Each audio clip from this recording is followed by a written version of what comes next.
Something happened in China that scientists are still struggling to explain. Not a natural disaster, not a virus. Something that started with a decision, a government decision. Over 1 million cats released into the wild all at once. At first, officials called it a success, a bold solution to a growing crisis. The numbers looked perfect on paper.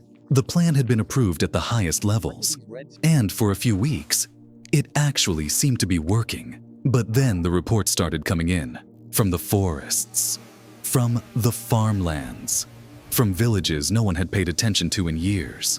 Something had shifted, something in the ecosystem, something that no model had predicted. And the scientists who had championed this program went very quiet. Because what they found in those forests, what was left behind, wasn't what anyone expected. It wasn't a solution. It was the beginning of something far worse. If you've never heard this story before, you're about to understand why some decisions can never be undone. Subscribe and hit the bell, because this one gets darker before it makes sense. It started in the farmlands. Rats, millions of them, eating through grain stores that had taken entire seasons to build. The government had a problem, a real one, and they needed a solution fast. So someone, somewhere high up, made a call. The plan was simple. Cats are natural predators. Cats hunt rats. Release enough cats, and the rats disappear. Over 18 months, the program was quietly assembled. Cats were collected from shelters, urban centers, breeding programs. Over 1 million animals, tagged, transported, released into forests, farmlands, and rural zones across multiple provinces. In the first few weeks, farmers reported fewer rats. Officials celebrated. The data looked clean. No one asked what the cats were doing between hunts. That was the first mistake. 3 months in, a wildlife researcher named Dr. Liang was conducting a routine bird survey in a protected forest in Sichuan. He'd done this survey every year for over a decade. Same trails, same checkpoints, same data sheets. But this time, the numbers didn't add up. The birds were gone. Not fewer, gone. He checked his equipment. He rewalked the trail twice. He recorded almost complete silence where there had always been sound. He filed a report. It was flagged as an anomaly, a local issue, they said, probably weather-related. But Dr. Liang didn't believe that, because it wasn't just one trail. It was every trail. And when he pulled the satellite data from neighboring provinces, he saw the same silence. Spreading. Dr. Liang didn't go to the media. He went to his colleagues.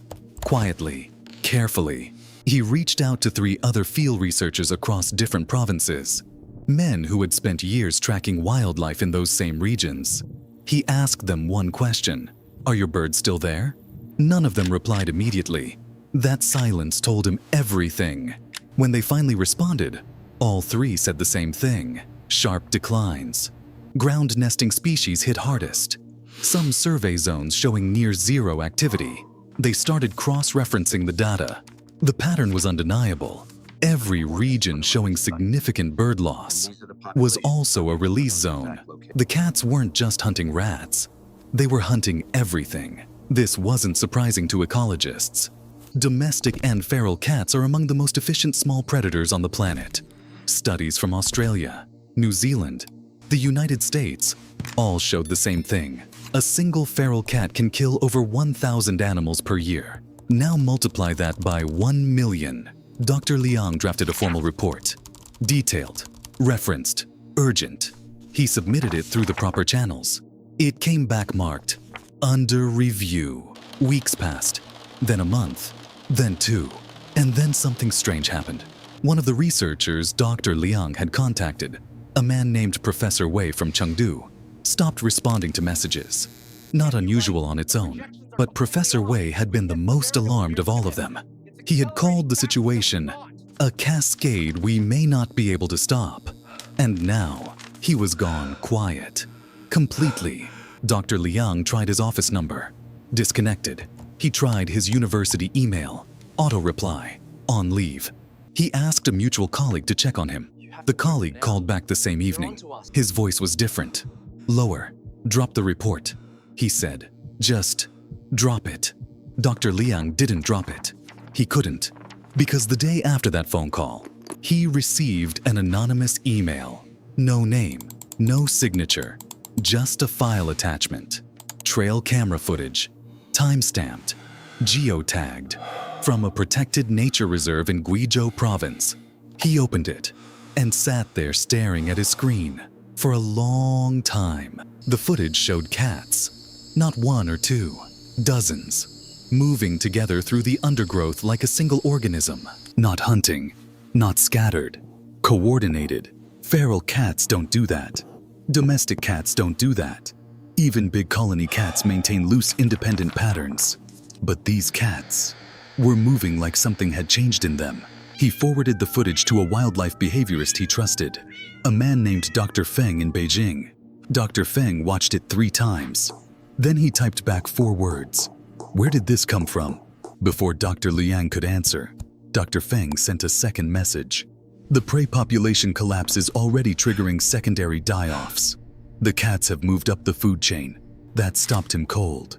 Secondary die-offs meant the cats had exhausted the small prey, the rats, the birds, the lizards, and now they were going after larger animals, juvenile deer, rabbits, protected species.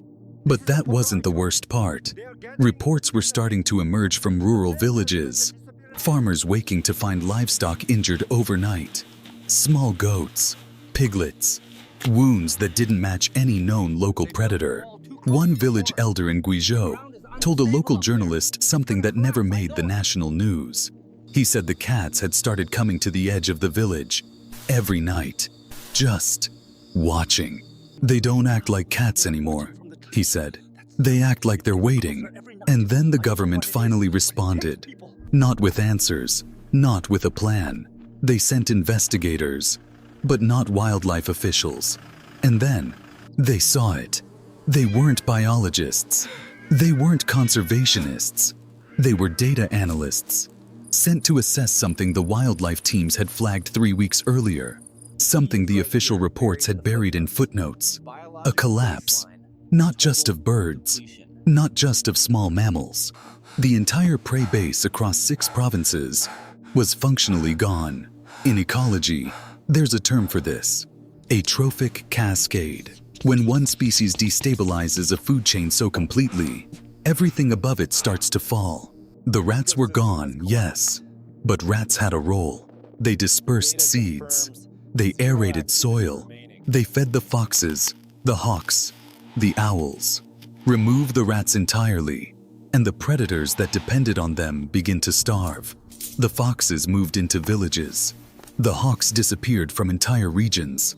And the cats, with no competition, no natural predators, and unlimited territory, had begun to breed, uncontrolled, exponentially. The original 1 million had become something far larger. Estimates that leaked from an internal ministry document, later denied, suggested the feral population had tripled in under 2 years. 3 million animals, hunting, breeding, spreading, with no ceiling. Dr. Liang finally got his meeting. A closed room, 2 officials, no cameras. They didn't deny the data. They didn't argue the numbers. One of them slid a folder across the table. Inside, a single page, a projection model. Dr. Liang read it once, then read it again. He looked up. "This can't be right," he said. The official didn't blink. "We know," he said quietly.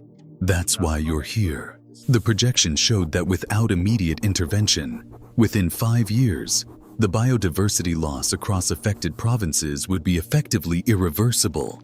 Not damaged, not recoverable with effort, irreversible. And the intervention they were proposing was something that had never been attempted at this scale, something that carried its own catastrophic risks. Because the only way to fix what one decision had broken was to make another one. The intervention was approved, quietly, without public announcement. Teams were deployed across all 6 provinces. Their mission: trap, relocate, and cull where necessary. 1 million animals released by policy, now being retrieved by damage control. But ecosystems don't wait for paperwork. By the time the operation began, The window for clean recovery had already closed.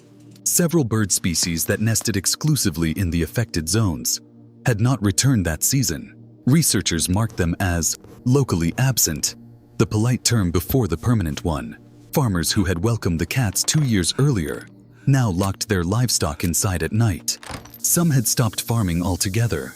The psychological toll in rural communities was something no ministry report ever measured. Professor Wei eventually resurfaced. He gave no interviews, made no public statements. He quietly transferred to a university in another province. His research focus changed entirely. Dr. Liang still works in the field. He still runs his annual bird survey in Sichuan. He still walks the same trails. But the data sheets look different now, emptier. He told one colleague, privately, that the hardest part wasn't the science. It wasn't the politics. It wasn't even the irreversibility. It was the intention. No one meant for this to happen, he said. That's what makes it so difficult to accept. Good intentions went in, and silence came out. This is what happens when a solution is built without asking what comes after. When scale is treated as strategy. When nature is handed a problem that nature was never meant to solve alone. The rats are gone. So are the birds. So is the balance that took centuries to build. And somewhere in the forests of Yunnan, Sichuan, and Guizhou tonight, the cats are still out there. Still breeding. Still hunting. Waiting for nothing. Answering to no one. Because sometimes the most dangerous thing in nature isn't a predator without fear. It's a decision without consequence. If this story made you think, you're not alone. Subscribe for more real stories that the headlines buried. Hit the bell. Share this with someone who needs to hear it. Because the next one is even harder to believe.